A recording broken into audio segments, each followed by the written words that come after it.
ఈనాటి కార్యక్రమానికి ముఖ్య అతిథిగా వచ్చిన మన ప్రియతమ నాయకులు కేటీఆర్ అన్న గారికి, అట్లాగే మన నియోజకవర్గ అభివృద్ధి ప్రదాత మల్లారెడ్డి గారికి, మేయర్ జక్కా వెంకటరెడ్డి గారికి, వివిధ మున్సిపాలిటీలు వచ్చిన అధ్యక్ష కార్యదర్శులకి, కార్పొరేటర్లకి, కౌన్సిలర్లకి, మేయర్లకి అందరికీ నమస్కారాలు.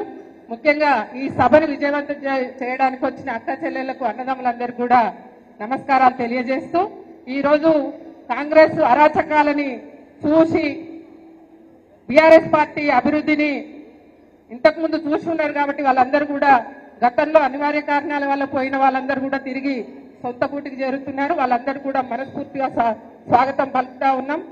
ఈరోజు తెలంగాణ అంటే కేసీఆర్, కేసీఆర్ అంటే తెలంగాణ. ఎందుకు అంటే గతంలో అంటే కేసీఆర్ సార్ 10 సంవత్సరాల పరిపాలన, అంతకుముందు పోరాటం కంటే ముందు ఇప్పుడు ఎవరైతే పరిపాలిస్తున్నారో అదే కాంగ్రెస్ పార్టీ మనకు అధికారంలో ఉంది 60 సంవత్సరాలు. కానీ 60 సంవత్సరాల్లో ఏం చేసింది అంటే పాలమూరు వెనుకబాటుతనం, ప్రజల గోసలు, దుబాయ్ వలసలు ఇవన్నీ కూడా చూసున్నాం. ఈ అన్నింటినీ కేసీఆర్ గారు గ్రౌండ్ లెవెల్ నుంచి చూసి ఈ అన్నింటికి పరిష్కారం ఏంటి, ఏం చేస్తే ఈ ప్రజల గోసలు పోతాయనే ఉద్దేశంతో చాలా ముందు చూపు ఆలోచనలతోటి మన ప్రాంతం, మన రాష్ట్రం మనకుంటే పేదల కష్టాలు తీర్చడానికి మనకు ఒక అవకాశం ఉంటుందని భావించి ఉద్యమాలని ముందుకు తీసుకుపోయి ప్రాణాలకు తెగించి సాగుదాకా పోయి అనివార్య కారణంగా కాంగ్రెస్ పార్టీ మనకు తెలంగాణ ప్రకటించింది. అప్పటి నుంచి కేసీఆర్ సార్ ఒకటే గోల్ పెట్టుకున్నాడు, నా పరిపాలనలో పేద ప్రజలు ఉండకూడదు, ప్రతి ఇల్లు సంక్షేమంగా ఉండాలి అంటే మనం ఏదో ఒకటి చెయ్యాలి అనే ఉద్దేశంతో అనేక సంక్షేమ పథకాలను ఈరోజు కేసీఆర్ గారు ప్రకటించడం జరిగింది. ప్రకటించడమే కాదు, దాన్ని అమలు చేశారు. ఎలా చాలా ఉన్నాయి. అసలు ఒక రోజంతా అందరు నాయకులు మాట్లాడినా ఒక రోజంతా కేసీఆర్ చరిత్రను చదవనికే సరిపోతుంది.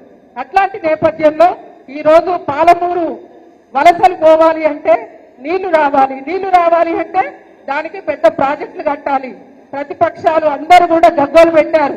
కాళేశ్వరం పేరు చెప్తున్నారు, అసలు కాళేశ్వరం కట్టడం సాధ్యమవుతుందా, ఈయన ఉత్తగానే మాట్లాడుతున్నాడు అన్నారు. కానీ కేసీఆర్ సార్ దీక్ష కాళేశ్వరం కట్టదాకా ఆగలేదు. కాళేశ్వరం కట్టి రైతుల కళ్ళల్లో ఆనందం చూశాడు కేసీఆర్ సార్. అట్లా చెప్పుకుంటూ పోతే కాళేశ్వరమే కాదు, ముఖ్యంగా మహిళలు అనేక ఇబ్బందులు పడుతూ వాటర్ కోసం అనేక ఇబ్బందులు పడ్డారు.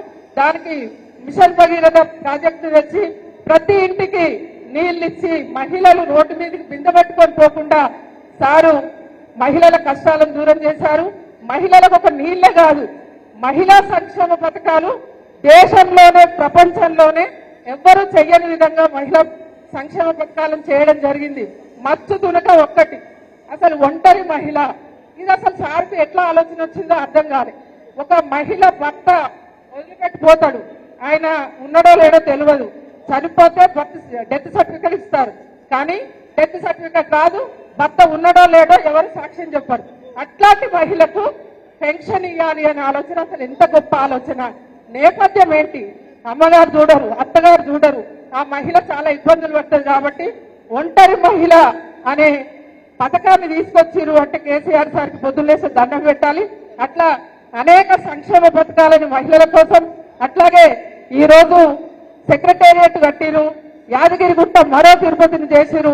అట్లా అనేక కార్యక్రమాలు ఒక రోజంతా మనం చెప్పుకున్న విధంగా కేసీఆర్ సారు ప్రజల్లో ఉన్నారు, ప్రజా సమస్యలను పరిష్కారం చేసిరు. ఇప్పుడు కూడా ప్రజల కోసమే ఆలోచిస్తారు. కాబట్టి ప్రజలు సంక్షేమంగా ఉండాలంటే, మంచిగా ఉండాలంటే మళ్ళీ కేసీఆర్ సార్ ముఖ్యమంత్రిగా రావాలి. కేసీఆర్ సార్ ఆధ్వర్యంలోనే తెలంగాణ రాజ్యం సుభిక్షంగా ఉంటది. కాబట్టి మళ్ళీ మనం రాబోయే కాలంలో బీఆర్ఎస్ పార్టీని అధికారంలోకి తెచ్చే విధంగా మీరు అందరూ కూడా సహకరించాలి. వచ్చిన వారికి వెల్కమ్ చెప్తూ మీ అందరికీ ధన్యవాదాలు తెలుసు. సెలవు. జై తెలంగాణ. ఇప్పుడు మన ప్రియతమ నాయకులు మన మల్లన్న